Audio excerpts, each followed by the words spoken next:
Well, what is next for the Philadelphia Union? We weren't expecting to be talking about the off-season before December, but here we are. Welcome to PHLY Union Podcast. We've got JP Zapata. We've got Larry Henry. I'm Renee Washington. Also, we've got Tyler Zulli behind the camera. And on Monday, we had Charles Boehm on the show, who works with MLS Soccer and U.S. Soccer as a contributor, editor. And we had a chance to give initial thoughts. And now after having 4 or 5 days since that Saturday loss, guys, how are we feeling? Are we any better now? Are we slowly coming around to things? Nope. No. Not a bit happier. Obviously a painful way for the Union to end their season. And obviously now we get kind of more and more reports and statements from other MLS journalists about the VAR or lack of VAR decision on the game-winning goal for Cincinnati.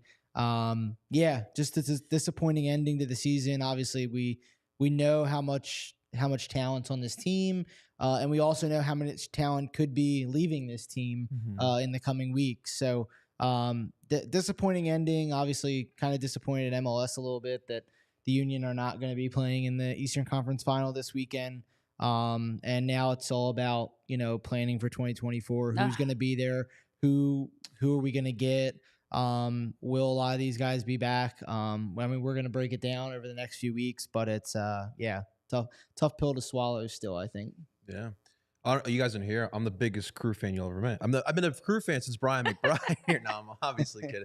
No, it's obviously sucks. And I think it just sucks because of the way the match ended. Like, if we were to lose in penalty shootouts, I don't think I'd feel as bad, because I think overall Cincinnati were a better team, but we were just so resilient and we found a way to stay in the match. We sent it into extra time.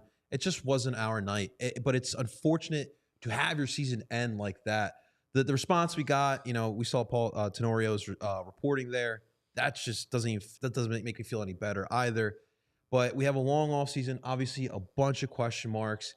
This team, I don't know. I can't be optimistic here today because I don't know what to expect from this team going into 2024. There's just way too many question marks, but it just hurts to lose in that type of matter. That it does. Dan Herman, welcome into the chat. See you here. Already sharing your thoughts on the best diamond midfield for next season, because that's where we are now. It's now time to start looking ahead of, like, what do we want to see? What are the positives? What are the negatives? What can we learn from? Will we Key see a diamond? Takeaways. Listen, I am slowly coming around, I think the biggest thing is also the fact that I talked with Charles about this. I, as a competitor, hate to blame officials. I do. It's not their job to win or lose games for you. It is their job to try to, as best they can, officiate and get the calls correct and review them when you're not sure.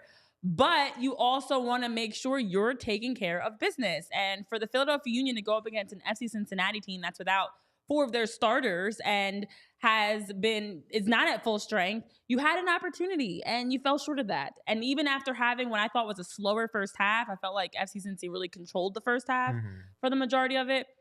The Union still in the second half found a new second win, so to speak, and were on the attack and created chances and just weren't able to finish. And so I fully agree with all the frustrating points about feeling robbed. I know King Krabs just came in the chat. We were robbed. That's what I imagine you just entered with. Babito, welcome as well.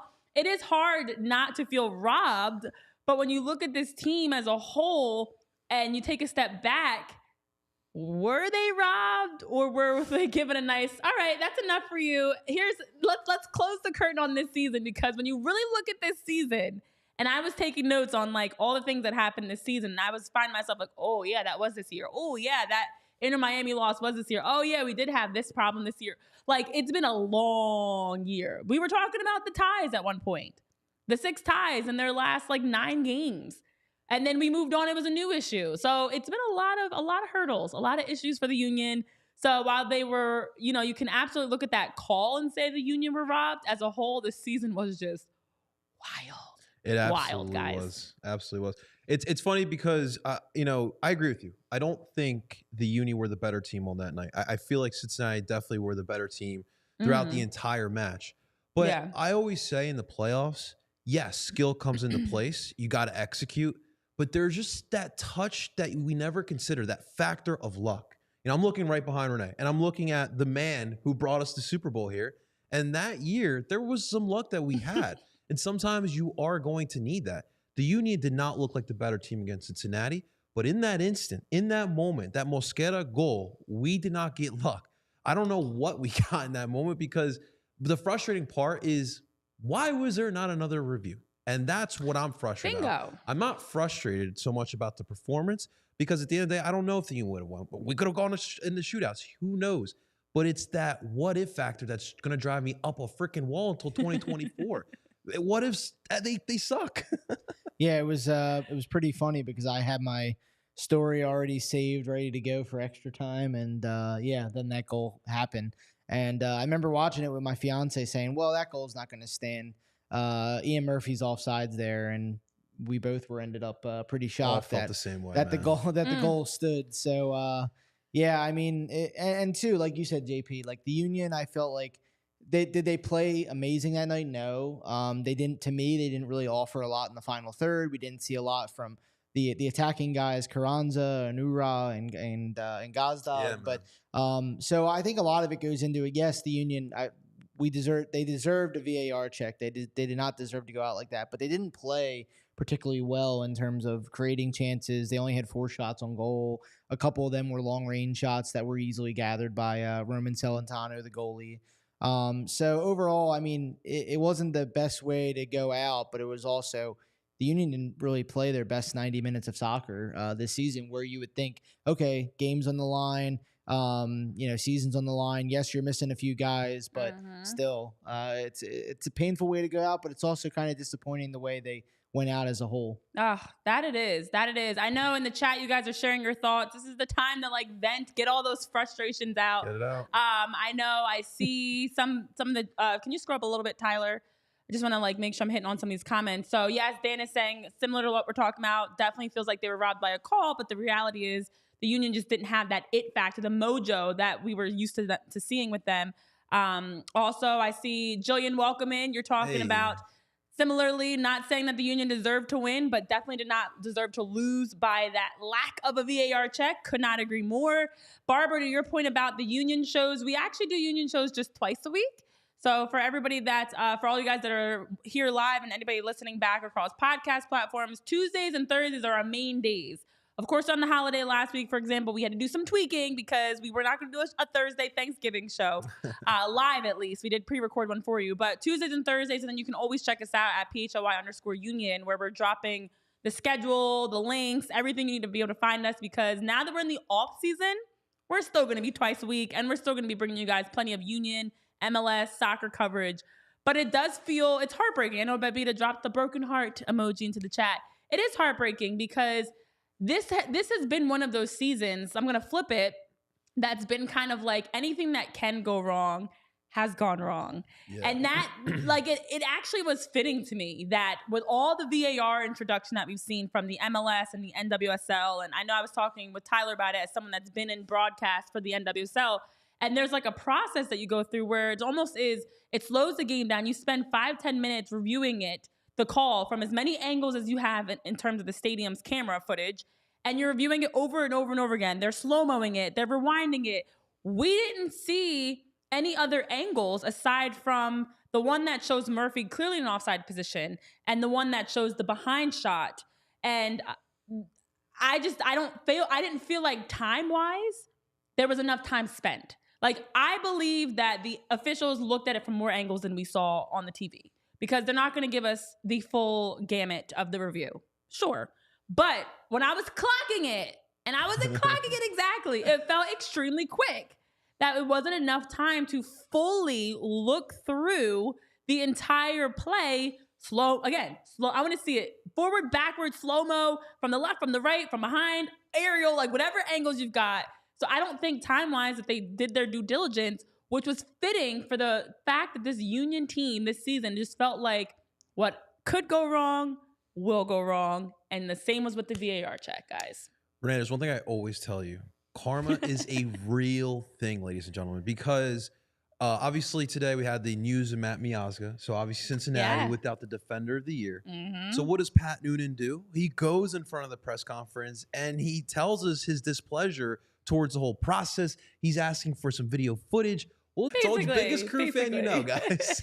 No, but yeah, no, I think you're right, JP, because too, like, obviously the Miazga news did come out, and that now FC Cincy is going to be without their top 2 center backs for the Eastern Conference Final. I mean, oh well, but we move on. But yeah, I mean, I was shocked that we didn't, like you said, Renee, we didn't get more of an angle. No matter what you did, no matter how many times you paused your laptop or your TV screen to try to get a picture of the line, the so-called line there for offsides, it seemed like no matter what way you could do it, it was always that same angle. And yeah, and it's funny that we didn't get any type of kind of other angles because, you know, I watch the Premier League regularly, I watch the Bundesliga regularly. Anytime you get VAR, they're showing you digital lines, overhead lines, computer lines. They take the players kind of out of the picture and it's just a line with their hand or their foot. We don't get that, I guess, from MLS. I don't know. Maybe MLS doesn't have as much money, but yeah. So I don't know. I'm obviously you can tell I'm a little salty about it. Clearly.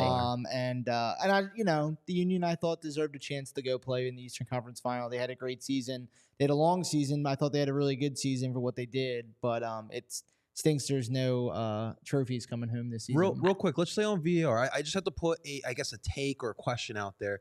Like, obviously in the NFL, you have the review.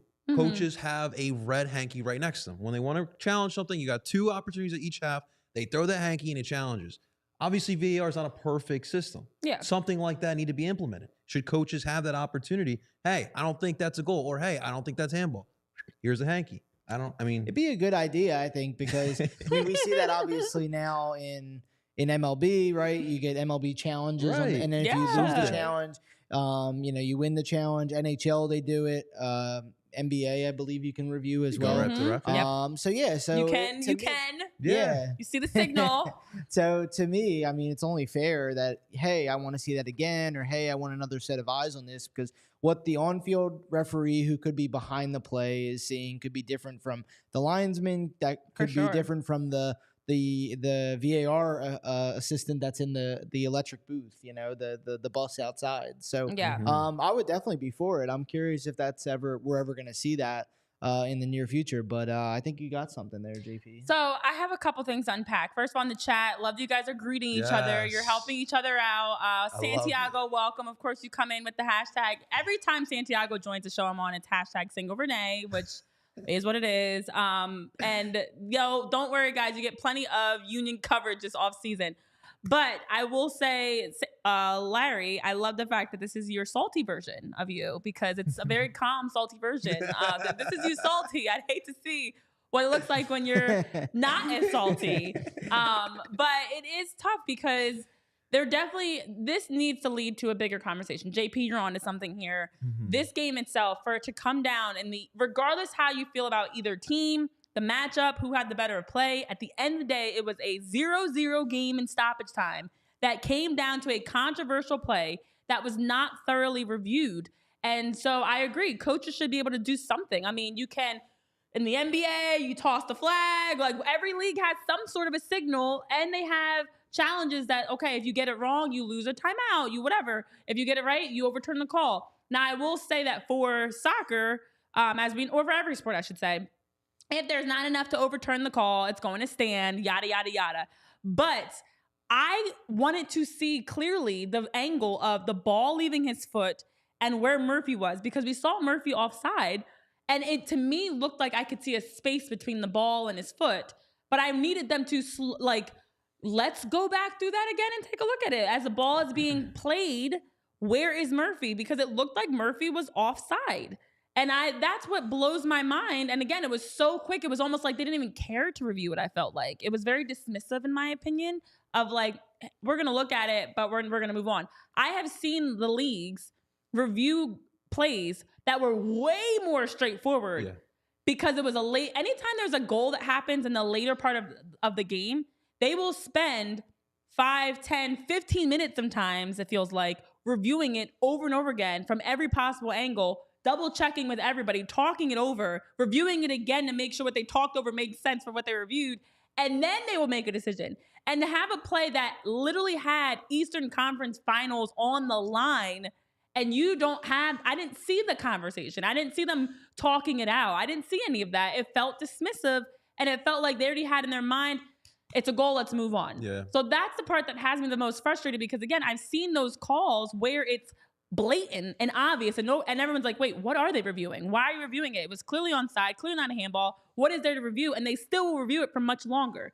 But a controversial play like this, easily solved and fixed. So that's the frustrating part because the Union, no team deserves for their season to end like that. Yeah. I don't care what led up to it. You don't deserve for your season to end like that. Real quick, I just want to piggyback off of Kevin Kincaid of Crossing Broad's point here because I don't feel like there's a lot of noise surrounding the situation. At the end of the day, a team, despite what you think about what happened during the match, a team got robbed, all right? If the Eagles were to happen to have a playoff loss come down to a play like this, Philadelphia would have marched to the NFL offices and burned that building down. Look, I'm like you, Renee. I don't blame losses on officiating. I find it funny when people come in my comment section saying, "Oh, well, the refs helped the Eagles and such." I don't look at it like that. You can't just judge a game based off the referee's calls. But at the end of the day, there wasn't even a second review here. And if it was a different team, if it was a different sport, would this have gotten bigger headlines? Because I think at the end of the day, there was a true robbery here. Yeah, I mean, I think I agree with both of you guys because I think you both, bring up great points on it. And two, I really think it's funny. I really think now that we're going into the Eastern Conference Final weekend and we have rivals now in FC Cincy and the Crew playing each other, I really think that that's just what the league wanted to see. A derby they've been pushing heavy. A derby they've been pushing heavy. A derby that was mainly owned by the Crew. That's what it felt like. And I don't even like to be that person and claim that a league has storylines and things that they're trying to, officiate too. But honestly, that's what it felt like. Yeah. And I mean, now you're taking two teams that obviously don't like each other. The Crew kind of owned that rivalry when FC Cincy was in the basement for the first 2 years of their MLS existence. Now they go in, they win the Supporter Shield. I think they clinch a spot for the CONCACAF Champions Cup for next year. And now they get the chance to win and potentially host MLS Cup at TQL Stadium, which is an amazing stadium. I'll say that because I've been there. But anyway, but yeah, I just think that more should have been done with it. It just seemed like, again, like you said, Renee, they kind of rushed the decision. I kind of thought of more of a look, and I mean, obviously, we've heard a lot of people's kind of takes on it that they deserve more of a look, and unfortunately, now we have to kind of just brace ourselves for what's going to be probably a busy off season and a new season 2024. Yeah, I know Kyle Almoni is in the chat as well. What's up, Kyle? Saying how Kyle was looking down at the play from the press. Bless you, Tyler, I think. Did you sneeze? I have like the sneeze radar. I don't think I ever miss a sneeze. I think it's rude when people sneeze and you don't say bless you. It was the most quietest sneeze it was, but I could heard. see in the corner of my eye do the sneeze. Sneezes look like dabs. But Kyle was saying from the press box at TQL that the play did look offside from his vantage point and was close, but looked off and was shocked it wasn't reviewed. I completely agree. And in live action, I was like, whoa, that looked offside. Granted, the Union did not do a good job defensively at all because to have players wide open in the box at any point in the game, especially that point, terrible marking, but it definitely looked offside. And I know BC, welcome into the chat. Go LA Sports, I guess. Sure. Listen, LAFC is still in the running for a title. Yeah. Okay, I guess. Blah, blah, blah. But Jillian, you're also chiming in. Babita was on it, though, asking, why are you here? I like it, Babita. But Jillian is talking about that, too. Yeah, it's just immediately you would think there'd be more of a discussion. And it felt very quick. Very, very quick.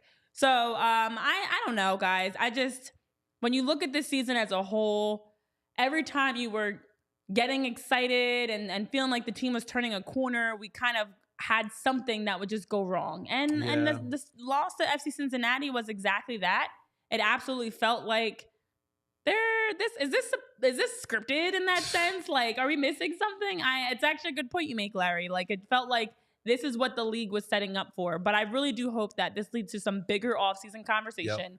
Things have to change. VAR is being implemented, or has been implemented, but they're also supposed to be implementing more camera angles and things. So, all right, let's get that going, because we should not in 2023, with all the technology we have in the world, have games come down to something like that. You have Messi in our league. You don't have a second camera angle? Come on, guys. Well, if Messi was playing, we'd have the Messi cam. We'd have his cleat cam. We'd have his family cam. Like, we'd have so many camera angles. That's part of the problem. Only certain people and certain teams have allowed or gotten the priority, I guess you can say, of like being the golden child. And then it's the rest of the teams that are just kind of like, meh, here, 2 camera angles is enough for you. Yeah. I mean, I guess let's look at other parts of the game besides. Yeah, because there's so much, it's sad. And this is what also makes me mad. This is me being salty, is the fact that in that entire game, we should be talking about, the great chances that we saw. We should be talking about how, the Union were able to play better in the second half and generate more offense, how they outshot FC Cincinnati and were knocking on the door, just fell short. But instead, we're talking about one play that ended their season that came down to a controversial play. It just takes away from what's the great product of the game, because instead we're focusing on that one play, that quick play that changed completely the entire narrative. Yeah, and that's unfortunately what we are talking about here. But I mean, this team obviously played well. I thought defensively, despite the shots that Cincinnati did, they did a good job of keeping it out. Andre Blake played really well. Obviously, that last goal, I mean, it is what it is. But despite that, there are concerns heading into the offseason. Obviously, Gazdag, there's a lot of question marks, and everyone is calling him the PK mercenary and all that stuff. And Ura, I mean, wow. I'm more shocked out of that, because I feel like in that type of situation, again, we were at the same spot with the MLS Cup, and where was Ura? And the same thing here in Cincinnati. Where was he? He had opportunities. He looked off, and it's just hard because you know how Philadelphia works. There's a reason why there's so many people in the city know Tobias Harris's contract, because when you're not performing well and the people know how much you're making, they're going to go to that first. And so again, this team has shown resiliency. I mean, Jim deserves so much credit for keeping these guys together. These guys have played super well as a unit, but obviously, at the end of the day, you saw the talent that Cincinnati has, and you saw the lack of that with the Union, especially in the depth here. But I mean, it is frustrating that even with all of that, they were still that close. And the fact is, too, they're without Kai. Kai's not playing that game. Huge. Glesnes was not in the starting 11. It's gotta be hard for him too, man. Yeah, right. I mean, for these guys that have obviously put a lot of effort into this team, helped them continue to be a contender the last few years, not only in MLS but also in CONCACAF as well. Yeah, man. It's just like I said, just the disappointing ending. And again, I thought they played well. Could we have seen more in the final third? Absolutely. Could we have maybe seen some more composure on the ball at times? Of course. But, there's a lot of questions now going into the roster and who comes back, who do they sign, who maybe gets plucked away by another MLS team or who goes back to Europe. Can Ernst in the front office kind of find some new players in Europe, maybe the next Kai, maybe the next Leon Flock, maybe some others who they're able to find in kind of the lower leagues that have been really important to the growth of this team the last couple of years. Yeah, and now we have to think about the future and what's next and looking ahead. While you guys are in the chat, make sure you're hitting that thumbs up button. Of course, if anybody else is tuned in and hasn't weighed in, as we're talking through the show today, make sure you're dropping your thoughts and joining the conversation as well. Because now we have to look at what's next. And I can tell you one thing that's next that's always great for you and good for your body and healthy, and that's Hero Bread. Now, over at Hero Bread, you can have an opportunity to check out some of their tortillas, buns, sliced bread. It's all high fiber. It's soft, fluffy, delicious bread that allows you to eat great. And especially this holiday season, as you are hanging with your family and spending more time with your loved ones and having great big dinners and things like that, make sure you're eating healthy while you're doing it. So over at Hero Bread, You have the opportunity to check them out at hero.co or on Amazon. You can use the code PHLY, get 10% off of your purchase, and also have the opportunity to eat healthy. Hero Bread has breads that are 0 grams sugar per slice, ultra low net carbs. They've got fewer calories than the leading national brands at that 5 to 10 gram proteins per serving.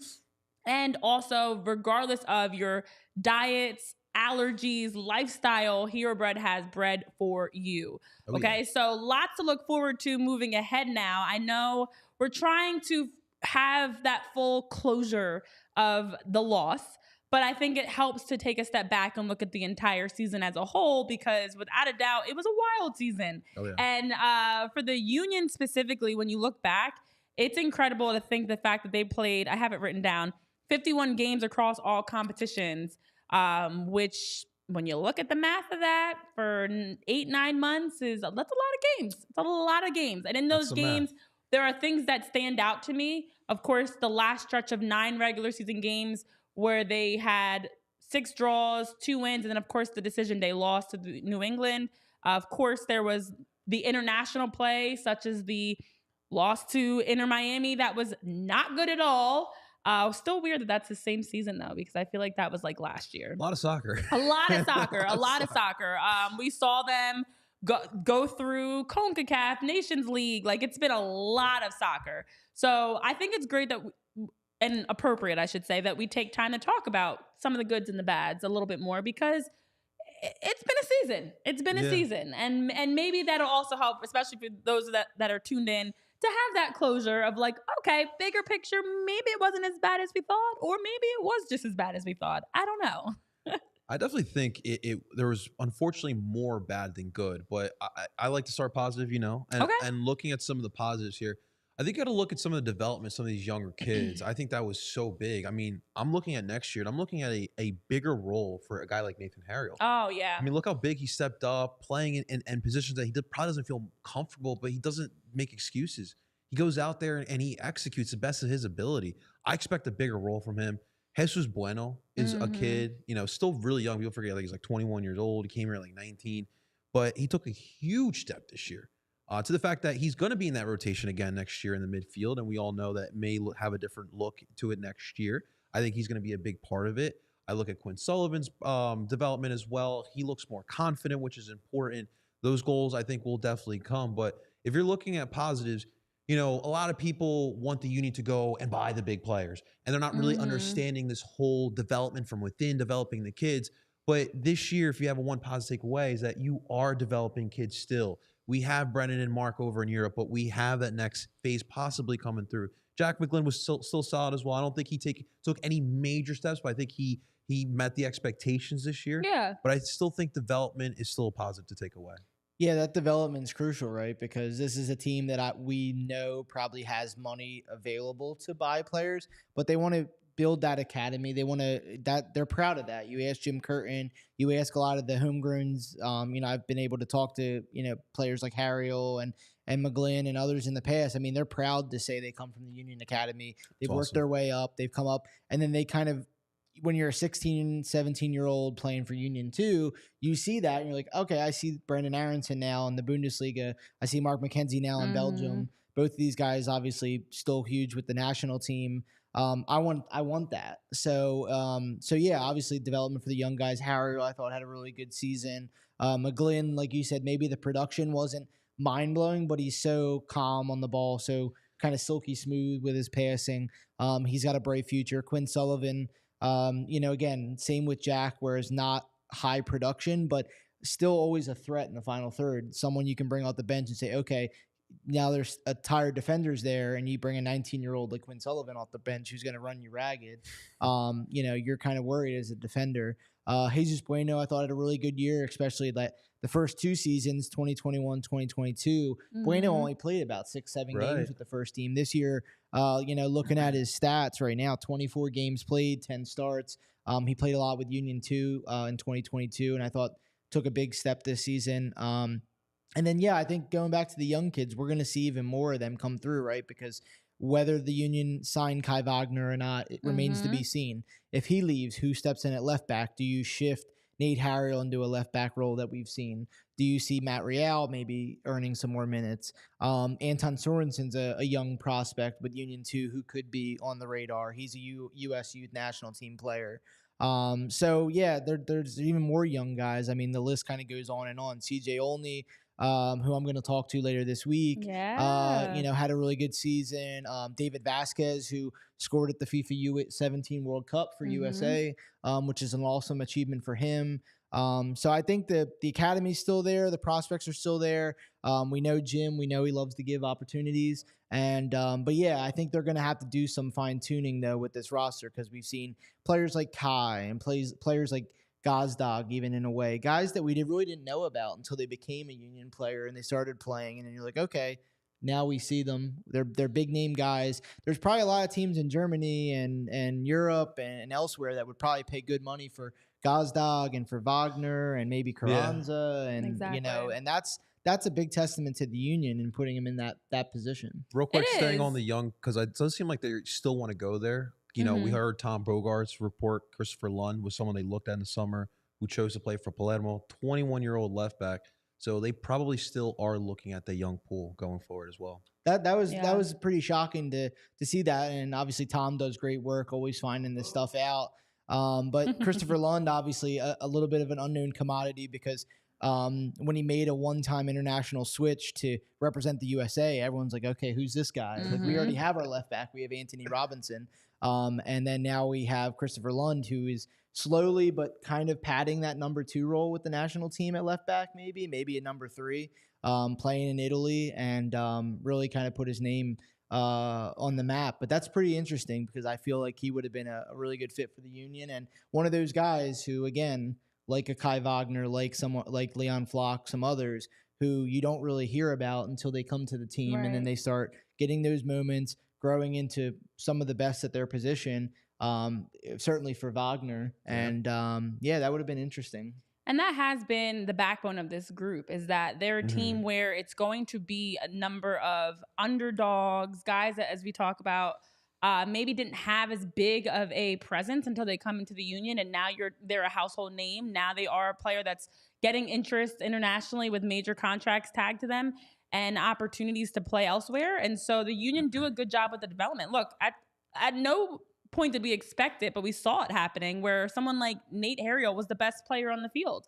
I know, JP, you and I talked about it back after round 1, that we were noticing, okay, one of the players that we're seeing the most from is Nate, where he's having the most productive play. He's getting in the attack. He's defending well. He's just being consistent.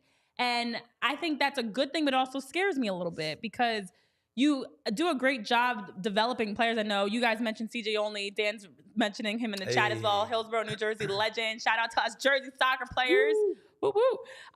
It's great to develop guys, but then what? Yeah. You know, like, you can't continue, if you're going to continue to develop guys and now the Union become almost like a feeder program for other clubs outside of the MLS, what does the future look like for the Union then? Because someone like Jack McGlynn, much like we're talking about Kai Wagner, how long do we expect to realistically see him with the Union? That's not a great thing for me. And I understand the MLS, and I know Jillian was saying it earlier, it says a lot about where the league is as a whole, things like VAR and the financial side and everything, because the MLS is behind, is playing catch up. And unfortunately, the Union are a direct recipient of that effect, because they have become almost, you talk about the homegrowns. Well, the Union become almost the homegrowns for some international teams, where clubs are actively shopping to figure out a way through loans and deals to pick up Union players. Now, yeah, it looks great for the team, because look at all the great things our guys are doing, but it would also look greater if you were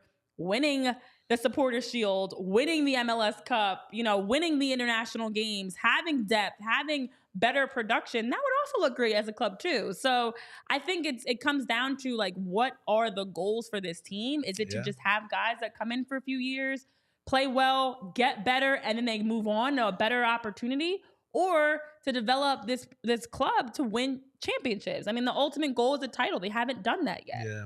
You really bring up a valid concern, because I think for a lot of fans, they're wondering the same thing. Like, what is exactly our plan? Like, do we really want to win those championships? Because we put together a really strong team. And although it hasn't been the highest in the payrolls. We've talked about that before. Oh, they're gosh. at the bottom of the leagues, but they're obviously still winning. Mm-hmm. But 2019, and I talked about this, 5 years I've covered the Union. The first year, we won the playoffs. It was you. It was the JP effect. The JP effect. Ever since you started, let's be honest here. The year 2, we win Supporters Shield, right? Mm-hmm. And then you get to Eastern Conference Finals. You had the COVID game, another Rob situation. Oof, 2022, boy. you finally win the Eastern Conference Finals. You make it to the MLS Cup. This year was supposed to be that year where you do win that MLS Cup. And then you can point at a bunch of different things. You can point at the amount of matches we played that would obviously equal to the fatigue that you see here. Obviously, not a lot of people are talking about this, but Ernst Tanner. And the fact is that we all knew, he knew there was going to be much more soccer games being played. Look at the moves that he made. Bingo. That is one of the key killers right here. Mm-hmm. And so, Renee, Larry, this all season that we're walking into is going to be so important because, in a sense, like I think Ernst needs to look himself in the mirror and look at this team, and he can't do the same thing. I don't think you can go find another Alejandro Bedoya. You can't go find another Kai Wagner. I don't even know if you should be finding a team to play a 4-4-2 diamond. I think that's how you have to be. You look at championships in all sports. You don't just go out there and you do the same exact thing. You find different ways to reinvent yourself. And that's what I need the Union to do here as well. And while the Union are doing that, why don't you guys reinvent your man cave by using our sponsor here, FOCO, our dear friends over at FOCO here, ladies and gentlemen, the leading manufacturer of sports and entertainment merchandise with a product line that includes apparel, accessories, toys, collectible novelties, and much more. Obviously, I'm in full effect with Flyer season. That doesn't mean that I forgot about my Union. I can stock up my man cave on Flyers and Union, from jerseys, shirts, memorabilia, all the above. And of course, right now, for all non-presale items, you can use the promo code PHLY10 for 10% off over at FOCO. Make sure you guys are checking out our friends over at FOCO, and thank you to FOCO for sponsoring here. But yeah. I mean, listen, when you look at all that the Union have accomplished over the last 5 years, and it is great. I mean, Jim definitely took this team to a whole new level, winning, first playoff games, as you just ran through the whole timeline of the last 5 years.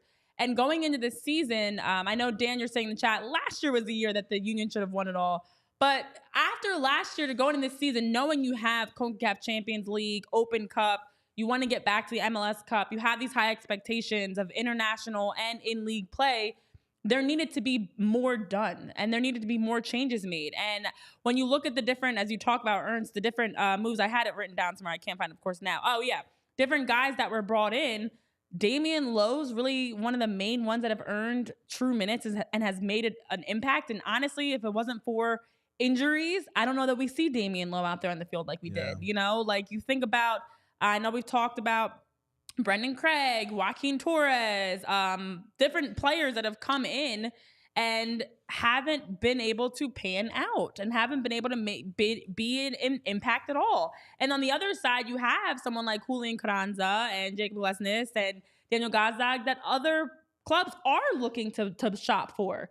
So you can't continue losing your top players and you're not bringing in any players that can take their spot. And so that's where the Ale Bedoya comments and even Kai Wagner, prior to the racial controversies and racist slurs that he used when we were advocating for Pay Kai, those incidents are concerning for that exact reason. I know Jim was saying after the game, post-game, he was talking about how, the Union are in a good position compared to most teams. They're not in a situation where, much like other clubs, where they're in complete disarray. So he was saying, this is pro sports. It's hard to be the champion. I'd sign up to be playing in the big games over being at a club in complete disarray that has no chance to ever compete for anything. There are about 25 of those in our league. I prefer to be where we are. You can lose close games in this sport. The other teams get paid money as well. We lost to the Supporters Shield winner in their building, so it can happen. And yes, I agree. It can happen. Because without a doubt, when you look at the Union, you lost to a team that had Coach of the Year, Defense Player of the Year, MVP, Supporters Shield in their stadium. It can happen. But this team is in complete disarray. Let's not be fooled. There's a lot of concerning when you peel back the layers, and they've been successful despite that. Despite all the controversy, they've still been able to at least get in, a run in the playoffs and win games. But Ale Bedoya, who wins another award, and we'll briefly highlight him in a moment and get a little deeper into that. And this club have done so much to progress. And it feels like this year, what's concerning is it felt like they hit a wall. And it leaves us screaming like, what is next? I don't know. Yeah, it's hard to say. I mean, it's just a lot of decisions going to be made. And actually, yeah, shout out to Dan with a few comments in here, because Joaquin Torres was a player I thought that we didn't see a lot of. They get him from Montreal, 3 goals, 7 assists in 2022. This past season, only 13 games played, 345 minutes, 1 goal, 1 assist. Didn't really see a lot of him. I know he was hurt at points, but again, not much from him. And the Andres Perea move I thought was going to be a really good one for the Union, and then they end up loaning him out this season. So I guess due to that midfield depth, but I thought we would see more of him. But like you said, Renee, Damian Lowe really the only one that kind of stands out. And when they would play a 3-back system, even sometimes as a 2 center back, but I just think that there's gonna be a lot of moves that need to be made. And in my opinion, if the Union don't really get this right, it could be particularly ugly next season. Oh, yeah. Because if you lose Kai and you lose Bedoya and you possibly lose Carranza to a European move or somebody else, there's a lot of guys on this team that teams would want, like a Jose Martinez and some others. I know some of these guys are under contract, but folks, that doesn't mean that they can be persuaded to sell them for good money. So so I think it could definitely end in a bad way for the Union if they don't somehow lock some of these players down for next season, and also find the right players to fill the voids that are going to be open. You guys nailed it. It's so big for Ernst Tanner to get this right, and this year it's not even about looking for depth. I mean, you're gonna have to find replacements for starters now, and that's going to be the tough part. The team is. It's gonna be a tough part about it. I mean, one thing is for sure. One thing Ernst has worked well at is some of those smaller markets, especially like overseas, Europe. Yeah, he got lucky with Bueno and with Martinez as well. But, like, I don't know if he needs to go back to that. I mean, we've talked about it before, Renee. Like, I would love for this team to find those young players in the Big 4 leagues that aren't getting minutes. Dish that dough for some of those players. That is something I would realistically love. But no, I mean, to some of those comments, I mean, Torres, I just don't know if he kind of fit the system.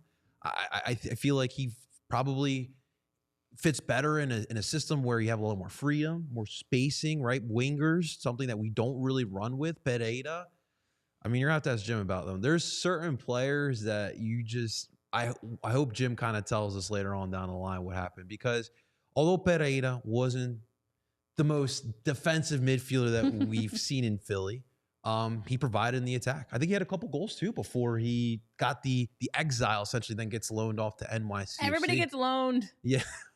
And then so for Pereira, obviously, we're going to have to wait and see if NYCFC will pick up that contract there. But, I mean, it's going to be so big. I mean, you mentioned Damian Lowe was our best signing. Like, you can't have our center back being the best signing out of all the signings you had. We don't struggle with that. We find good center backs, but we need those attackers. And I'm worried about the leadership as well, because you're going to miss Kai, you're going to miss Ali.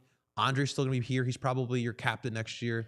But who steps up after that? Because it's always been Ali. It's been Andre. After that, what's next? Is Gaza going to step up? Galeza seems to be stepping up. He had the ban a couple times this year. But those other voices need to step up. It just leads to more question marks than anything. I know we talked about Uwa a little bit. Michael Uwa this season, after having last year 13 goals, 6 assists. Yep.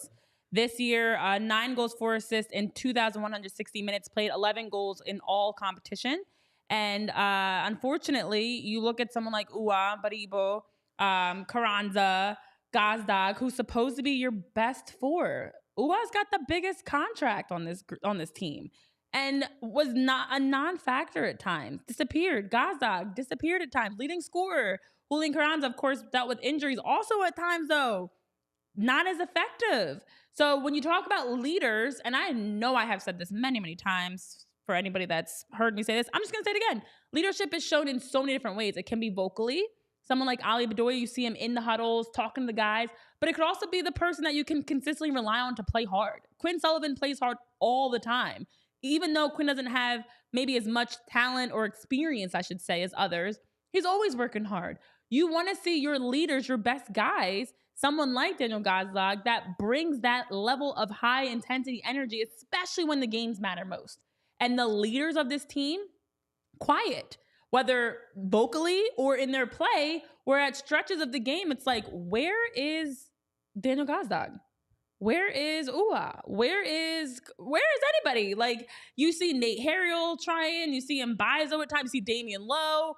But the biggest thing that I notice is the most consistent players that you're seeing are your back four and Jose Martinez. That's where you get the most energy and the most, oomph from, like heart. And I know Babita's saying like the Phillies and the NLCS. Because yes, I literally said that about the Phillies too. And I remember I went on a whole rant about it and people were like, some people liked it, some people didn't. Oh, well. Leadership to me is stepping up when your team needs you most too, not just when you're playing well. And last year, everything was clicking for the Union. They were making history. They were scoring a ridiculous amount of goals. Offensively, could not seem to miss.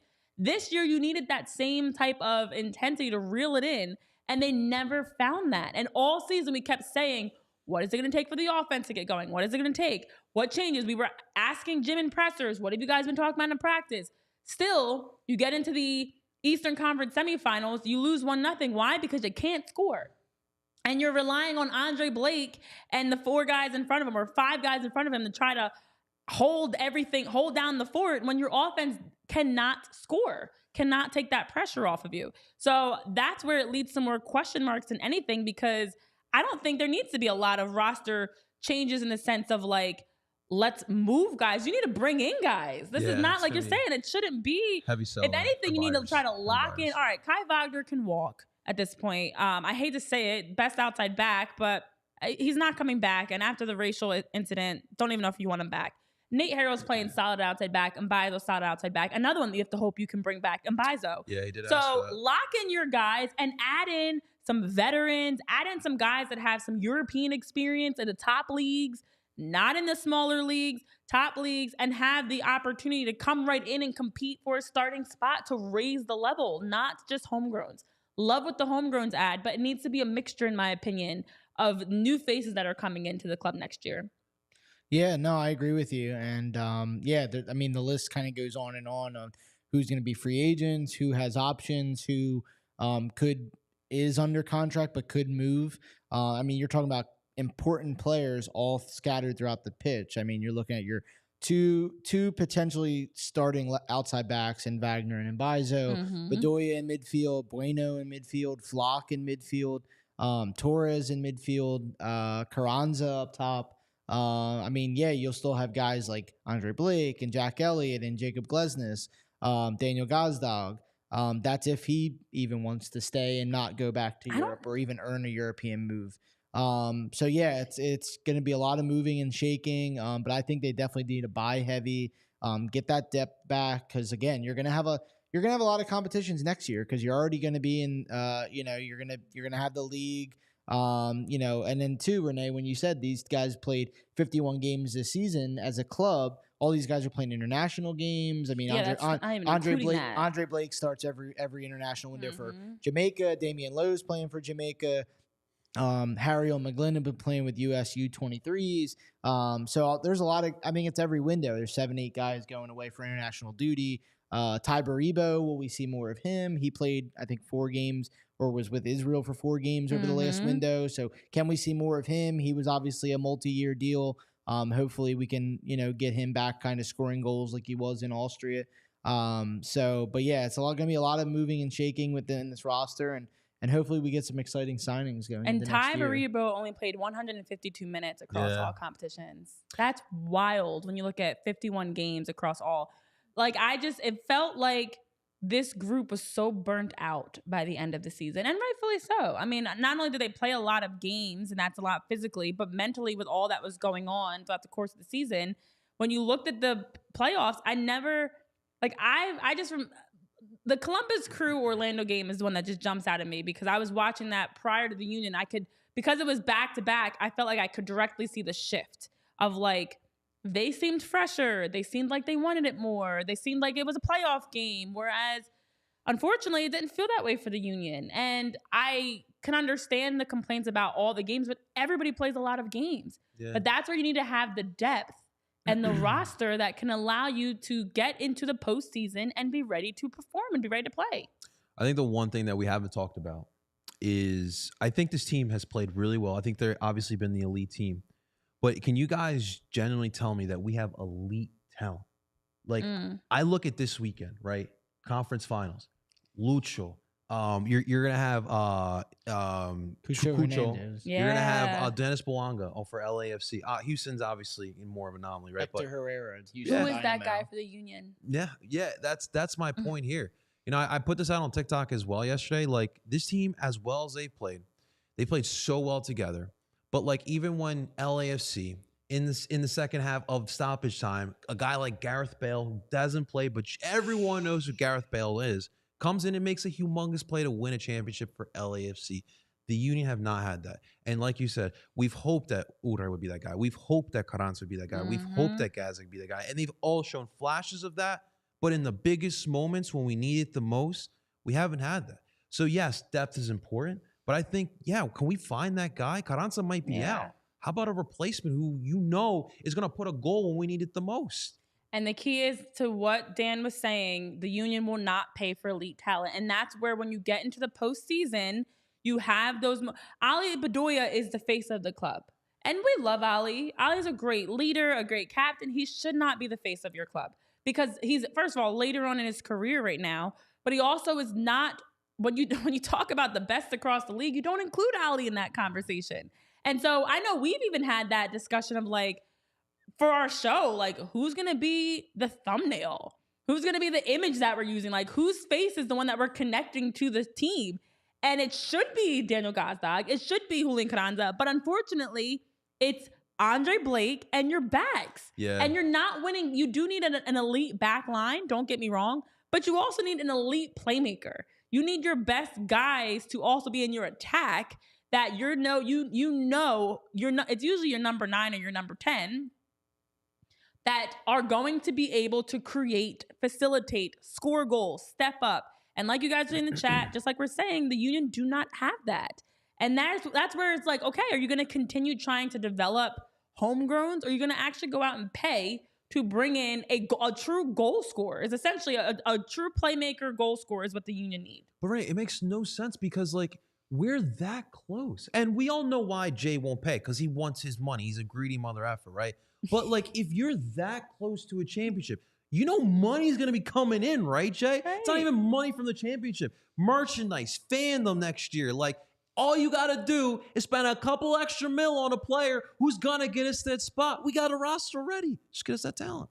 That's literally what's missing. That's it. That's it, because it should not. We have a bunch of role players that are having to step up and be the main player. And winning by committee can work, but it also is very tough to make that work when you don't have an offense that's clicking, an offense that the spacing, the runs, the movement, you don't really feel that sense of like, oh, they're about to score, like edge of your seat. It just is like, oh, they got the ball into the attacking third sometimes. Like that's what we're celebrating. The fact that they aren't defending, the fact that they created a corner kick, but you don't feel like, all right, Julian's about to score, Daniel's about to score.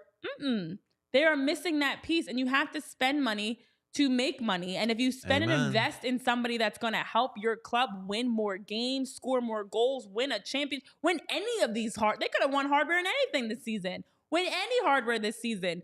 Now, like you said, it's a return on investment. You're getting more butts and seats.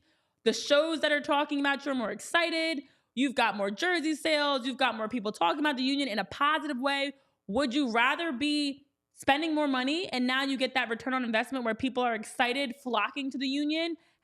What jersey are you buying? It just feels if you're a parent and you're buying your kids a Union jersey, which jersey are you even buying?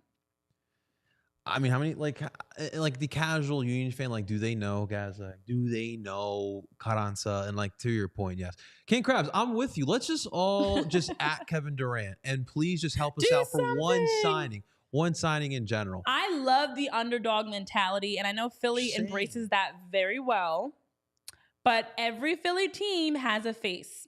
Yeah. Jalen Hurts, and multiple, honestly. It's Jalen, Jason for the Eagles. It's Joel and Tyrese for the Sixers. It's Travis Konechny and Sean Couturier. Flyers are still working for Sean us. Couturier. There you go, Sean. Sure. It's Bryce and Kyle and Trey. Like, who is the face of the union that when people, if you're bringing in all Philly's finest, who you bringing in from the union? I think Andre obviously Andre, won, yeah. but like, okay, the other one, that's- yes. Who were you really? It's Andre. naming? Okay, you're a goalie. And Which then- makes a difference. Don't get me wrong. And your leading goal scorer is scoring most of his goals from a penalty kick, and we already have people who are already And slandering your best our sport. attacker is your left back Yeah. that's out here with racial slurs. Yeah, there you go. That's where we're kind of. Well, let's get with a positive because we've been pretty, we went down a little rabbit hole here. We did start with positives though, at least. We started We with did. Nate. We did. We tried. But Ale Bedoya did win another award. So he won the 2023 Audi Goals Drive Progress Impact Award. Try saying that 5 times fast. And that honor is given to players for charitable and social impact work that helps to create sustainable communities, fosters equity and inclusion, and also enriches the lives of those in need. This is what the MLS says is the reasoning behind the award. And so with that, Ali will be presented a $100,000 contribution to his chosen nonprofit organization, which is the Philadelphia Equity Alliance, which he works with to help make sure to work towards reducing poverty, promoting inclusive and resilient economic growth, and also to help create these collaborative solutions around educational equity, community safety, growing Black and brown jobs and businesses. So congratulations to Ale Bedoya for winning again, because he also in the past won the 2022 MLS Works Humanitarian of the Year Award. And he did say he's proud to receive this coveted award and to be recognized for his efforts to help drive positive change in the Philadelphia community, a cause that is of great importance to me. Congratulations, Ali. And we hope that Ali can stay and be a part of the union in the future and continue doing something that's a cause of great importance, which is also wearing a union jersey and helping them win games. Yeah. I think what he said in that little clip the union had was so simple but so true. Like Ali, to him, like everyone's like congratulating him and think like he did something crazy, which he did. But like for him, it's like I'm just trying to do the right thing, and like, that's all it is. I think that message is so simple but so powerful. It's just simple, just doing the right thing, and I think that was really dope by our captain. Yeah, I think Ale Bedoya obviously well deserved. Great person on and off the field. Obviously, he's done so much for the team and on and off and in MLS. Obviously, I remember going down to several years ago, going down to DC United when he picked up the microphone. Right, that was big, man. Calling out Congress, and I still remember that. Kind of being mind blown that happened, but it was, I thought, the right thing probably to say, using his platform to do that. So obviously, and I obviously love the video they did. The flight hostess giving him a shout out. Yeah. It was pretty cool and well. Now let's go win. Now go win. Well, you know how you guys can win, ladies and gentlemen. Have you ever been stressed right before a game, or went to a tailgate but wanted to go in, you didn't have tickets? Well, we got the tool for you right now, ladies and gentlemen. You need to download the Game Time app. It is the best way to get tickets for stressful moments, last minute ticket buying. This is the app that you guys absolutely need to use. Not only just for sporting events, but you can use it for concert and different events in your area. And of course, right now, for our first-time users, you can use the promo code PHLY for $20 off your first purchase. So thank you to Game Time, and make sure you guys keep Game Time in consideration next time you're looking for tickets. I love it. I love it. Well, we will, of course, this offseason be getting into a lot more. I know King Crab's already putting in a request. I like it. Guess the field. That would be interesting. Okay. I know we do that for the Phillies Guess That Ballpark, which I'm winning at, by the way. I'm beating Jamie and Guess That Ballpark, if anybody asked or cared. Guess That Field for the MLS would be pretty tricky. We're going to come up, but don't you worry, guys. We've got some great ideas for segments and things like that we will have a chance to dive into this off season. Of course, we're going to be continuing to follow what's happening, because we don't know if Ale Bedoya is going to be back, or anybody else for that matter for the union are going to be back next season. So now it's our chance to actively start talking off season, looking ahead. We're going to be having great guests on with us. Coaches, players. We'll also be talking some union too. So absolutely going to be getting into some more. And as Tyler just dropped in the chat for those listening on podcast, Guess That Field will be, hey guys, it's a rectangle. Unless it's NYCFC, Tyler. There's a part diamond in there. Right. That's pretty much what we'll be doing. Oh, guess that rectangle. Which rectangle does this team, which team owns this rectangle? So plenty more to come here on the show, guys. And I'm kind of looking forward to, I'm not looking forward to the fact it's the off season.